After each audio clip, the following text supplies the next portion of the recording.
تو وہ اور ہی طرف ان کی ایروگنس چلی گئی.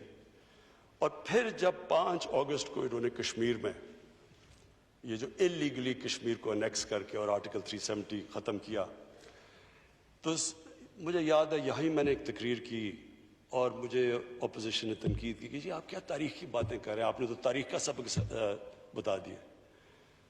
اسپیکر صاحب اب وہ پیچھے چلے جائیں اس دن تو میں نے وہ کیا کہا تھا. میں نے یہ کہا تھا کہ ہمارا مقابلہ یہ کوئی انٹرسٹ کے اگینسٹ نہیں ہے، یہ انڈیا اپنے انٹرسٹ نہیں پروٹیکٹ کر رہا، ہمارا ایک آئیڈیالوجی کے خلاف مقابلہ ہے. یہ ایک ہندوتا، ایک ہندو سپریمسسٹ، ایک فیشسٹ، ایک نازی انسپائرڈ آئیڈیالوجی کا مقابلہ ہے. وہ پاکستان کو سمجھتے نہیں ہیں کہ یہ کوئی ملک جس سے کوئی ان کے تعلقات اچھے ہونے چاہیے. وہ ہمیں ایک اس سٹیٹ ادھر دبا کے رکھ جاتے ہیں جو اس وقت ہندوستان میں مسلمان دبایا ہوا انہوں نے. تو اسپیکر صاحب میں نے تو یہ تب بھی یہ کہا کہ اس کے بڑے سیریس ریپرکشنز ہیں، کیونکہ یہ جس طرف آپ جا رہے ہیں، اور آپ نے دیکھا ہوگا کہ اب انہوں نے کئی جگہ پہ پاکستان کے کشمیر کو، اپنے آزاد کشمیر کو اندر شامل کیا ہوا ہے، کیونکہ ان کی سوچ کچھ اور ہے. اور اس کے بعد میں یونائٹڈ نیشنز گیا، ادھر میں خود لیڈرز کو ملا، سارے ہیڈز، ٹرمپ انکلوڈڈ، جس نے کہا میں کشمیر میں میڈیٹ کروں گا، سب کو میں نے سمجھایا کہ ہندوستان میں ایک بہت بڑا ایک عذاب آ گیا ہے، صرف مسلمانوں پہ نہیں، یہ ہندوؤں کے اوپر بھی بہت بڑا عذاب ہے. یہ جو آدمی آ گیا ہے یہ ایک فنیٹک ہے، جس نے گجرات میں جو کیا تھا، ایک چیف منسٹر نے اجازت دی 3 دن کے لیے، مسلمانوں کو جس طرح قتل کیا، عورتوں کو ریپ کیا، 1 لاکھ لوگ ریفیوجی ہوئے. تبھی سمجھ آ جانی چاہیے تھی یہ نارمل آدمی نہیں ہے. اور میں نے پوری کوشش کی، میں گیا جو امریکہ کا جو سب سے بڑا جو اخبار ہے نیو یارک ٹائمز، جو کہ اوپینین میکنگ اخبار ہے، اس کے سارے ایڈیٹوریل بورڈ کو میں نے سمجھایا چیک کریں کہ یہ RSS کی کیا کنیکشنز تھی نازیز کے ساتھ، ہٹلر کے ساتھ، یہ کیسے ایڈمائر کرتے تھے. انہوں نے خود تحقیقات کی. آج آپ دیکھیں یہ 5 اگست سے آج تک لے لیں، کبھی انٹرنیشنل میڈیا اور امریکن میڈیا میں کبھی بھی ہندوستان کو وہ کرٹیسزم نہیں ہوئی، وہ جو انہوں نے کشمیر کے لیے نہیں بولے جو آج وہ بول رہے ہیں. کبھی بھی ہندوستان کو انٹرنیشنل میڈیا میں وہ کنڈیمنیشن نہیں ہے جو آج مل رہی ہے. کبھی پاکستان کو آج بنگلہ دیش کے بننے کے بعد یہ پہلی دفعہ ہے کہ پاکستان کو باہر بہتر میڈیا ملتا ہے بنسبت ہندوستان کے. 1965 کے بعد یونائٹڈ نیشنز کی سیکورٹی کاؤنسل میں 2 دفعہ یہ ایشو اٹھایا گیا. اس سے پہلے کبھی ایک ڈیڈ ایشو تھا. اور یہ ہماری بہت بڑی کامیابی تھی اسپیکر صاحب کہ خود میڈیا سے انٹریکٹ کیا. جب میں نیو یارک تھا، یونائٹڈ نیشنز کی سیکورٹی کاؤنسل میں نے یہ اٹھایا، یہ کشمیر کا سمجھایا لوگوں کو RSS کا. اور اس سے آج آپ دیکھیں کہ سارے جتنے بھی جو اسٹیبلشڈ ویسٹرن اخبار ہیں، سب کے اندر ان کو جو اب جو یہ RSS کو کہا جاتا ہے کہ جو کیسے انہوں نے تباہی مچا رہی ہے، سیکولرزم کی ختم وغیرہ وغیرہ. تو یہ ایک ہمارا بہت بڑا کریڈٹ تھا. لیکن مجھے صرف افسوس سے یہ کہنا پڑتا ہے کہ جب وہ UN سے ہم وہ پورا امریکہ کا ٹور سے واپس آئے اور ہمارا کام تھا کہ اب اس کو اور آگے لے کے جاتے ہیں، تو یہاں ایک ڈرامہ شروع ہو گیا کہ جناب وہ گورنمنٹ جا رہی ہے، کنٹینر آ گیا، سب آ گئے. وہ سارا 1 مہینے کے لیے جو پیک جانا چاہیے تھا کشمیر ایشو کا، انفارچونیٹلی وہ نیچے چلا گیا. لیکن میں آپ کو یہ کہنا چاہتا ہوں کہ یہ کشمیر ایشو آج دنیا کے اندر ادھر پہنچ گیا ہے. خاص طور پہ نریندر مودی نے پھر وہ حرکتیں کی، وہ جو اس نے 2 لیجسلیشن پاس کی خاص طور پہ مسلمانوں کو کرنے کے لیے. اور پھر جب ٹرمپ آیا تو ٹرمپ کے دوران جو پروگرام ہوا، جو انہوں نے مسلمانوں کا قتل عام کیا، تو یہ دنیا میں اب ایشو بن چکا ہے. اب ہمارا کام ہے، ہم اس پورا پلان کر رہے ہیں کہ اس ایشو کو ہم آگے لے کے جائیں. کشمیر ایشو ایک ایسا ہے جی کہ میری جو اپنی سمجھ ہے، ہو سکتا ہے میں غلط ہوں، میرے خیال میں یہ پوائنٹ آف نو ریٹرن پہ پہنچ گیا. ہندوستان جو 8 لاکھ فوج وہاں رکھ کے ان کو دبانے کی کوشش کر رہا ہے، یہ انسسٹینیبل ہے. اور اس نے کیا کہ کشمیریوں کو بالکل ایلینیٹ کر دیا ہے. اب کوئی بھی لیڈرشپ جو پرو انڈیا ہوگی وہ کشمیر میں چل ہی نہیں سکتی. بندوق کے زور پہ وہ کتنا چلے جائیں گے؟ 80 لاکھ لوگوں کو اس طرح دبا کے یہ انسسٹینیبل ہے. اور میرے خیال میں کہ یہ انشاءاللہ یہ کووڈ کے بعد یہ جب یہ ختم ہوتی ہے تو یہ اب رک نہیں سکتی موومنٹ. میں آخر اپنی کنکلوڈ کرتا ہوں تقریر. اسپیکر صاحب، کوئی بھی قوم ایک ویژن کے بغیر نہیں چلتی. وہ سیئنگ ہے کہ نیشنز وداؤٹ اے ویژن ڈائی. اس ملک کی ایک ویژن ہے. یہ کسی ویژن کے لیے ملک بنا تھا.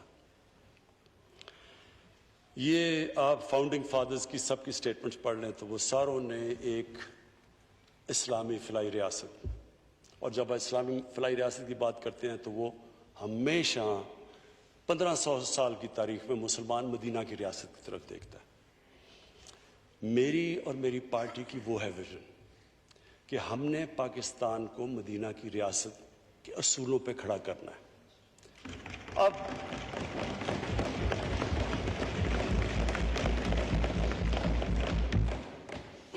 اسپیکر صاحب، جب سے ہماری گورنمنٹ آئی ہے، کہیں کوئی پہاڑ پہ ایکسیڈنٹ ہوتا ہے تو کدھر ہے جی مدینہ کی ریاست. کہیں کوئی بیماری ہوتی ہے، کووڈ آتی ہے، مدینہ کی ریاست کدھر ہے؟ دیکھیں جی، لوگوں کو پتہ ہی نہیں ہے. میں ذرا تھوڑا سا 5 منٹ لے کے بتانا چاہتا ہوں کہ مدینہ کی ریاست کیا تھی. اور میں یہ چاہتا ہوں کہ ہمارے سارے بچوں کو اللہ ایمان کسی کو دیتا ہے وہ ایک اللہ کی، صرف اللہ کے پاس ہے. اللہ نے کسی کو جورسڈکشن نہیں دی کسی کو ایمان دے. نبی صلی اللہ علیہ وسلم کو بھی اللہ نے کہا کہ تمہارا کام ہے کہ صرف پیغام دینا. ہدایت کیا وہ انسان میں ایمان آتا ہے، وہ اللہ کی جورسڈکشن ہے. لہٰذا قرآن میں دین میں کوئی زبردستی نہیں ہے. ہمارا دین ایک ایسا دین ہے جس میں ہم کئی دفعہ غلط حرکتیں کرتے ہیں کہ جی زبردستی کسی کے. یہ تو اللہ کا ایک خاص اس کی خاص نعمت ہے کہ وہ کسی کو ایمان دے دے یا نہ دے. لیکن ہمارے یوتھ کو پتہ ہونا چاہیے کہ اس بیسس یہ اسٹیٹ بنی کیوں تھی. علامہ اقبال کی کیا ساری فلسفی تھی. قائد اعظم جس کو لوگ اور طرح دیکھتے جی بڑے لبرل آدمی تھے، قائد اعظم کیوں کہتے تھے کہ ہماری کانسٹیٹیوشن اس وقت کہتے 1400 سال پہلے بنی تھی مدینہ میں. ایک مدینہ کی ریاست کے کئی اصول تھے. نمبر 1 انسانیت تھی. دنیا کی تاریخ کی پہلی فلاحی ریاست بنی تھی. ایک سٹیٹ نے ذمہ داری لی تھی اپنے غریب لوگوں کی، اور وہ جو پیٹرن فالو کرتا ہے. اور جو بھی میرا یہ کنٹینشن ہے آج اسپیکر صاحب، جو بھی مدینہ کے ریاست کے اصولوں پہ چلے گا وہ قوم اٹھ جائے گی، چاہے وہ مسلمان ہو یا نہ ہو. آج اسپیکر صاحب چائنا، اور میں یہ بڑا فخر سے کہتا ہوں کہ ہمارے سب سے بہترین تعلقات چائنا سے آج ہیں. اور میں اس لیے کہتا ہوں کہ ہم جو چائنا کے ایکسپیرینس سے ہم سیکھ سکتے دنیا میں اور کسی ملک سے نہیں سیکھ سکتے. چائنا نے وہ کیا جو مدینہ کی ریاست میں ہوا. ہمارے نبی صلی اللہ علیہ وسلم نے کمزور طبقے کو اوپر اٹھا کے ایک عظیم قوم بنا دی. چائنا نے 30 سال میں 70 کروڑ لوگوں کو غربت سے نکال کے آج وہ دنیا کی سب سے تیزی سے اکانومی، یعنی ساری دنیا کو پتا کہ چائنا کو اب کوئی it's a matter of time کہ چائنا دنیا کی سب سے بڑی پاور بن جائے. تو ہوا کیا؟ اللہ کی بھی برکت اس قوم پہ آتی ہے جو اپنے غریب کمزور طبقے کی مدد کرتا ہے. تو اس لیے ہمارا جو احساس پروگرام ہے انشاءاللہ یہ صرف ابھی تو ایمرجنسی کیش، اس کا پورا ہم نے پروگرام بنایا ہوا ہے کہ ہم نے کس طرح اپنے کمزور طبقے کو اوپر اٹھانا ہے. اس کا جو دوسرا مدینہ کی ریاست کا دوسرا جو بہت بڑا پرنسپل تھا وہ تھا میرٹ. ایک کتاب ہے انگریزی کی، کسی کو موقع ملے تو پڑھیں، دی عرب کانکوسٹ اس کا نام ہے. وہ لکھتی ہے کہ کیا ہوا کہ نبی صلی اللہ علیہ وسلم جنگ بدر جی جی جی جی جی جی جی پلیز اسپیکر صاحب، میڈم پلیز. اسپیکر صاحب پلیز میری ذرا یہ بات سن لیں، یہ میں ختم کر رہا ہوں اپنی تقریر. وہ کیا سرکار مدینہ نے جو 620، یہ تاریخی ہٹ ہے، یہ کوئی گریک میتھولوجی نہیں ہے، تاریخ کا حصہ ہے. 624 یا 25 میں جنگ بدر ہوتی ہے، 313 لوگ ہوتے ہیں، اور 636 میں 11 سال کے بعد جو سپر پاور تھی ایک بیزنٹائن ایمپائر، وہ کولیپس کر جاتی ہے، ان کے سامنے گھٹنے ٹیک دیتی ہے یارموک میں 11 سالوں میں. اور 12 سالوں میں پرشین ایمپائر جو دوسری سپر پاور ہے وہ گر جاتی ہے. کچھ تو ہوا ہوگا کہ ان 11-12 سالوں میں وہ سارا ایک دنیا میں ایک ایسا کوئی ایکسپلین ہی نہیں کر سکتا. اللہ اکبر اللہ اکبر اللہ اکبر اللہ اکبر اشہد ان لا الہ الا اللہ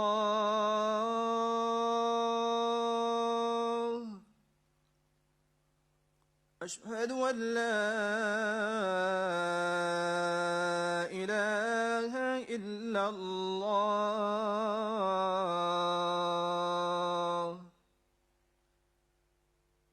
اشہد ان محمد رسول اللہ.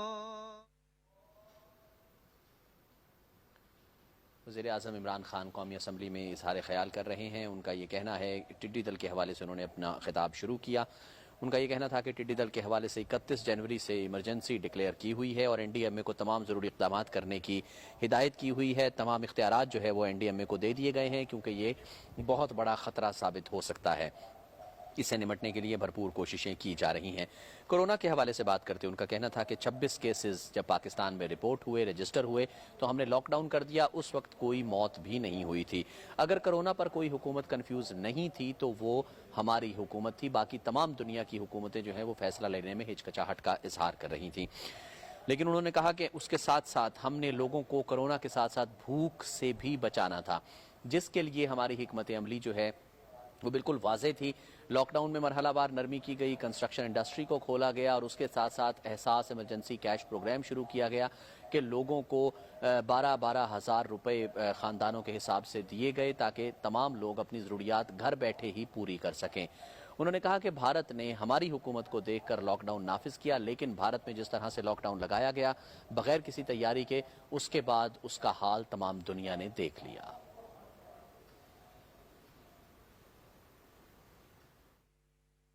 جی میں صرف یہ کنکلوڈ کر رہا ہوں کہ وہ ایک فنومینا تھا. ہمارے سارے یوتھ کو ہماری یونیورسٹیز میں ہمارے بچوں کو پڑھانا چاہیے. لوگوں کو پتہ ہی نہیں ہے وہ کیا ٹرانسفارمیشن ہوئی کہ ایک قوم جس کو کوئی پوچھتا نہیں تھا، 2 ایمپائر سے وہ قوم دنیا کی امامت کرنا شروع کر دیا. 30 سال کے بعد، یعنی مدینہ کی جو ہجرت ہوئی 623 میں، اس کے 30 سال کے بعد وہ دنیا کی سب سے عظیم پاور بن گئی. تو کیا ہوا؟ تو قرآن میں ہمیں اللہ کہتا ہے کہ ان کی زندگی سے سیکھو، ان کی سنت پہ چلو. تو مدینہ کی ریاست ان کی سنت تھی. انہوں نے کیوں ہمیں، اللہ نے جو قرآن میں ساری چیزیں ہماری بہتری کے لیے ہیں، تو اس قوم کی بہتری کے لیے بھی وہ جس طرح علامہ اقبال کہتے ہیں کہ مسلمان اٹھتا ہی تب ہے جب وہ ان پرنسپلز پہ چلا جاتا ہے. تو اسپیکر صاحب وہ جو ہوا، وہ جو وہاں ہوا، وہاں سب سے بڑی چیز تھی یہ جو کتاب میرٹ. ہوا کیا؟ جو ایک دم جو اب جب وہ کتاب پڑھیں گے یہ جو کہ کیسے وہ ایک دم پھیل گئے، جو اچھا کرتا تھا وہ اوپر آ جاتا تھا.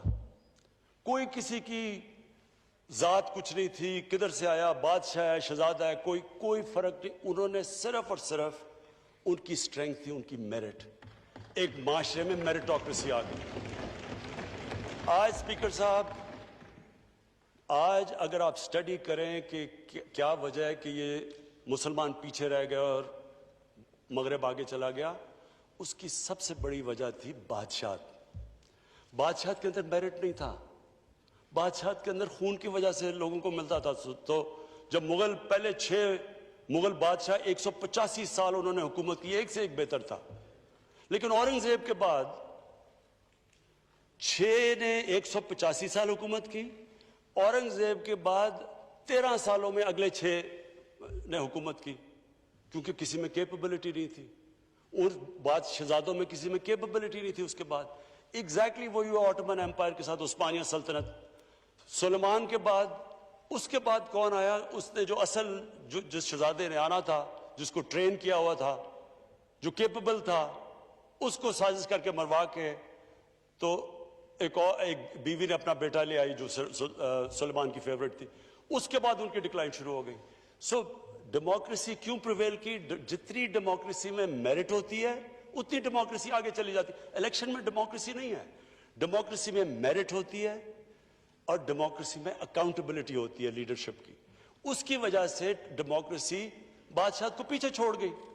آج چائنا آگے نکل گیا ہے۔ آج چائنا کا یہ ہے کہ آج ان کی جو میرٹ کا سسٹم ہے، آج آپ ان کی فالو کریں، کمیونسٹ پارٹی، یہ جو 2 آئے ہیں ان کے پریزیڈنٹ لی اور جو پریمیئر لی اور پریزیڈنٹ، 40 سال انہوں نے گاؤں سے اٹھ کے اوپر آئے ہیں۔ ان کی ان کا تجربہ، آپ حیران ہو جائیں گے کہ کس طرح ان کا سسٹم ان کو اوپر لے کے آیا۔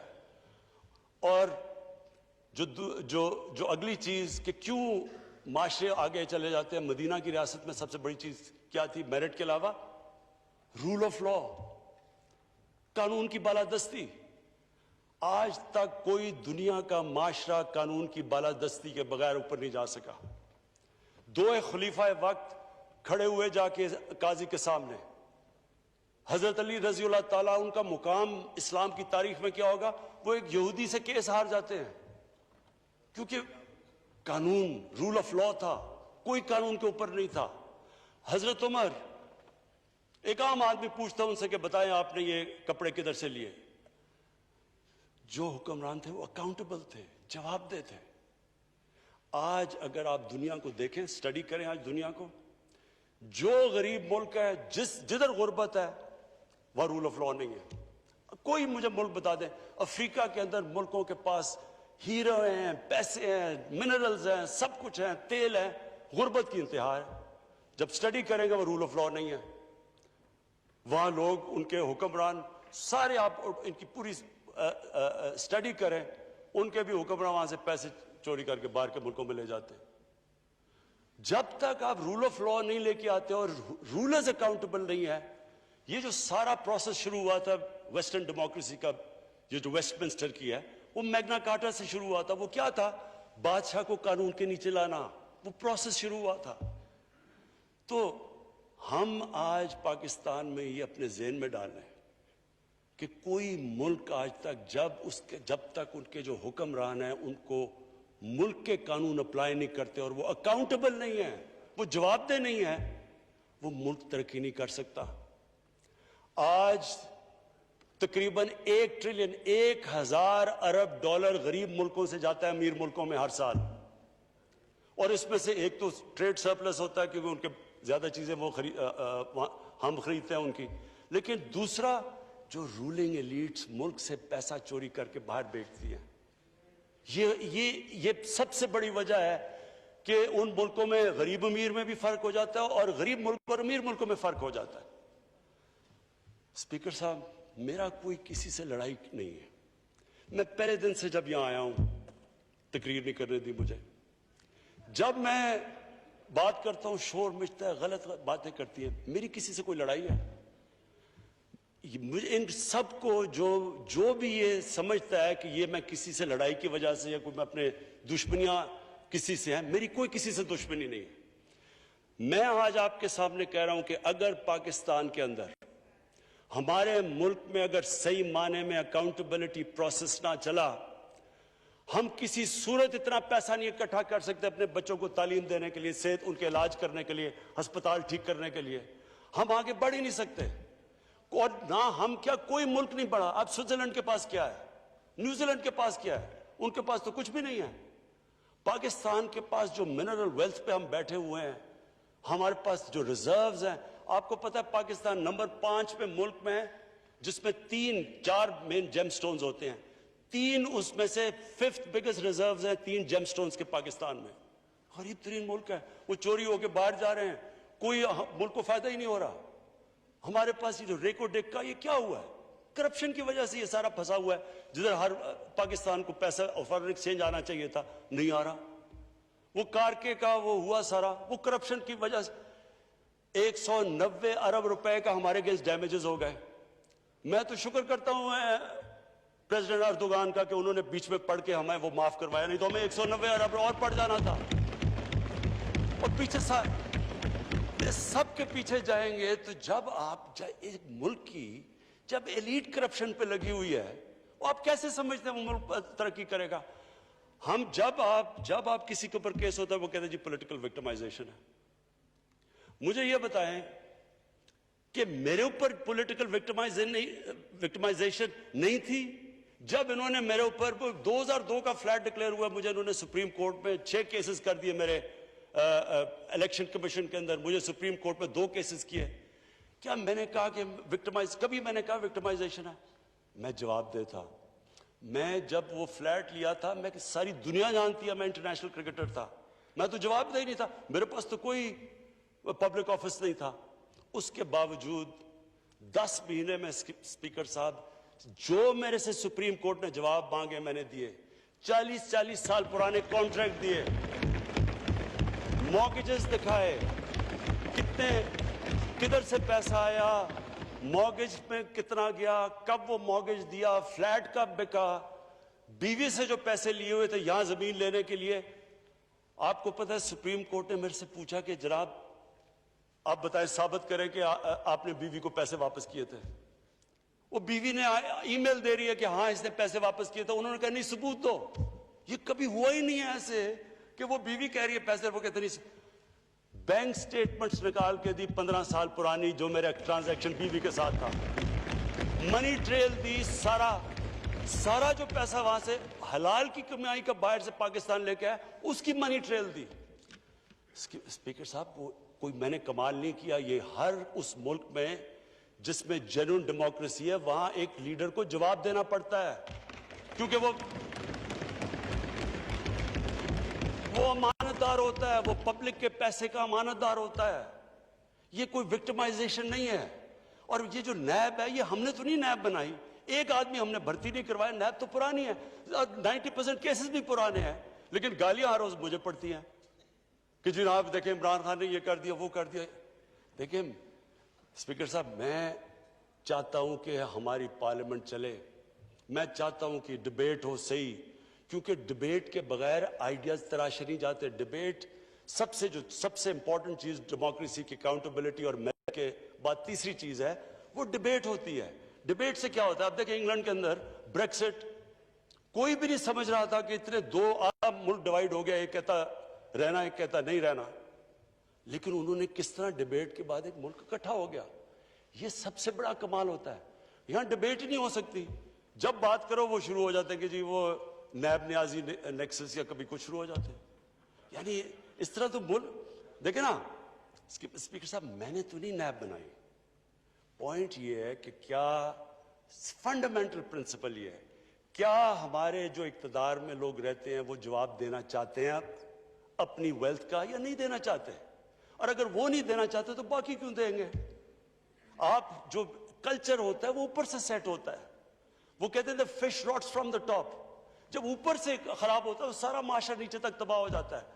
کرپشن کا اسپیکر صاحب نمبر 1 پرابلم یہ ہوتا ہے کہ ملک میں جو پیسہ ہیومن ڈیولپمنٹ میں جانا ہوتا ہے وہ لوگوں کی جیبوں میں چلا جاتا ہے. نمبر 2 پرابلم یہ ہوتا ہے کیونکہ چوری کا پیسہ ہوتا ہے وہ ملک میں نہیں آپ رکھ سکتے, وہ آپ کو ملک سے باہر بھیجنا پڑتا ہے. وہ سیکنڈلی وہ, اور جب آپ پیسہ باہر بھیجتے ہیں ایسٹیمیٹ لگایا جاتا ہے $10 ارب پاکستان سے منی لانڈر ہوتا ہے ہر سال. یہ اسٹیٹ ڈپارٹمنٹ کا امریکہ کا ایسٹیمیٹ ہے. تو یہ جب $10 ارب باہر جاتا ہے تو ہمیں جا کے IMF سے 6 ارب کا قرضہ لینا پڑتا ہے. جب آپ کا ملک کا پیسہ باہر جاتا ہے وہ پیسہ ملک میں خرچ ہو تو یہاں ہم روزگار دے سکتے ہیں, وہ باہر چلا جاتا ہے. اس کے بعد روپے پہ علیحدہ پریشر پڑ جاتا ہے. اس کے بعد جب آپ کرپشن کرتے ہیں آپ کو ادارے توڑنے پڑتے ہیں آپ کو. اب یہ کیا ہوا شوگر, اب میں صرف لاسٹ ختم کرتا ہوں. شوگر, اس شوگر کیا ہوا, شوگر انکوائری میں کیا چیزیں سامنے آئیں؟ یہ شوگر انکوائری پاکستان میں لینڈ مارک انکوائری ہوئی ہے. چینی کی قیمت بڑھ گئی. چینی کی جب قیمت بڑھی ہمیں لوگوں نے کہا کہ جناب آپ سب ذمہ دار ہیں. ہم نے انکوائری کر دی. انکوائری کے اندر سرسری رپورٹ آئی. ہم نے جب سرسری رپورٹ آئی تو اس سے انکلوسیو اس رپورٹ کیا آئی پتہ. سب سے پہلے یہ ذرا کمال کی چیز سنیں کہ جب ہم نے پتہ چلوایا کہ جناب یہ چینی کی قیمت کون ڈٹرمن کرتا ہے, کیونکہ یہ قیمت جو بڑھی ہے, وہ کہتے ہیں جی شوگر مل ایسوسی ایشن فیصلہ کرتی ہے چینی کی قیمت کیا ہونی چاہیے. جنہوں جو فائدہ اٹھا رہے ہیں وہی فیصلہ کر رہے ہیں. جب ہم نے فورینزک اس کی آڈٹ کی اسپیکر صاحب, اس میں جو چیزیں نکلی اسی ایک کیس کو لے لے تو آپ سوچ لیں کہ پاکستان سے ہو کیا رہا ہے. سب سے پہلے کیا چیز نکلی, 29 ارب روپے کی 4 سالوں میں سبسڈی لی انہوں نے, اور ٹوٹل ٹیکس ساری شوگر ملز نے 9 ارب روپے کا دیا. ساری شوگر ملز نے مل کے 9 بلین روپیز کا ٹیکس دیا. سیکنڈ چیز کیا سامنے آئی کہ جو بیچارے کسان تھے ان سے کس طرح ان کو پریشرائز کر کے فرنٹ مین کٹوتی کرتے ہیں. ان کی پرائس سیٹ ہوتی تھی 180 کتنی, ان کو ملتی تھی 140 بیچ میں. اپنے ہی شوگر ملز کے ٹاؤٹ جا کے وہ پیسہ وہاں بچ جاتا تھا. پھر پتا چلا کہ جو شوگر سٹاکس پڑے ہوئے ہوتے تھے وہ صرف 60 to 70% ڈکلیئر ہوتے تھے, باقی 30% آف بکس جاتے تھے. بلین یعنی اربوں روپے کا وہاں فائدہ ہو جاتا تھا, سیلز ٹیکس بچ جاتا تھا.